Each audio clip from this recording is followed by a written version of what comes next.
આજે આપણે રસમલાઈ કેક બનાવવાના છીએ। સૌથી પહેલાં અડધો વાટકો દૂધ અને 3 મોટી ચમચી વિનેગર લઈ બંને વસ્તુઓને સરખી રીતે મિક્સ કરી લેવાની છે।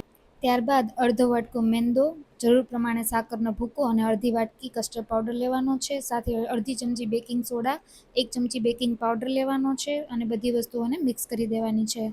અહીંયા મેં લાસ્ટમાં અડધી વાટકી જેટલું મેલ્ટેડ ઘી લીધેલું છે, તમે અહીંયા મેલ્ટેડ બટરનો પણ ઉપયોગ કરી શકો છો। બધું મિક્સ કરી રિબન કન્સિસ્ટન્સીનું બેટર તૈયાર થાય ત્યારબાદ એક નોનસ્ટિક પેનમાં આપણે ગ્રીસ કરી લેવાની છે અને બધું જ બેટર છે એને આમાં રેડી દેવાનું છે। હવે ગેસની ફ્લેમ સ્લો રાખી ઢાંકીને 15 મિનિટ માટે કૂક થવા દેવાનું। હવે રબડી બનાવવા માટે 1 વાટકો દૂધ, જરૂર પ્રમાણે સાકર અને કેસર નાખી બધું વસ્તુઓને મિક્સ કરી લેવાની છે।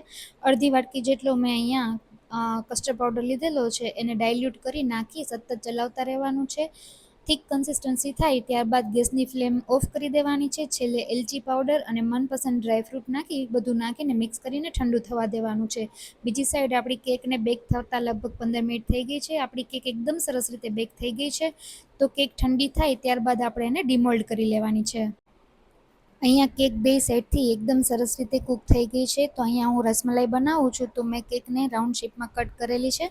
તમે તમારી ચોઈસ પ્રમાણે કોઈ પણ શેપ આપી શકો છો। તો બધા આપણે પીસીસ છે અને પ્લેટમાં ગોઠવી લેવાના છે। ઉપર જે રબડી બનાવીને રાખી છે એ થોડી ઠંડી થાય ત્યારબાદ આપણે કેકની ઉપર રેડી દેવાની છે। તો તમે જોઈ શકો છો કે આપણી રસમલાઈ કેક છે એ ખૂબ જ ઓછા સમયમાં બનીને તૈયાર થઈ ગઈ છે। આ કેકને ફ્રીજમાં ઠંડી કરી અને પછી સર્વ કરવાની છે। નાના બાળકોની સાથે મોટાને પણ આ કેક છે એ ખૂબ જ પસંદ આવશે। તો એકવાર જરૂરથી ટ્રાય કરજો। તમને રેસીપી કેવી લાગી એ મને કોમેન્ટ કરીને જરૂરથી જણાવજો અને મારી ચેનલને જો સબસ્ક્રાઈબ ન કરી હોય તો સબસ્ક્રાઈબ પણ જરૂરથી કરી લેજો।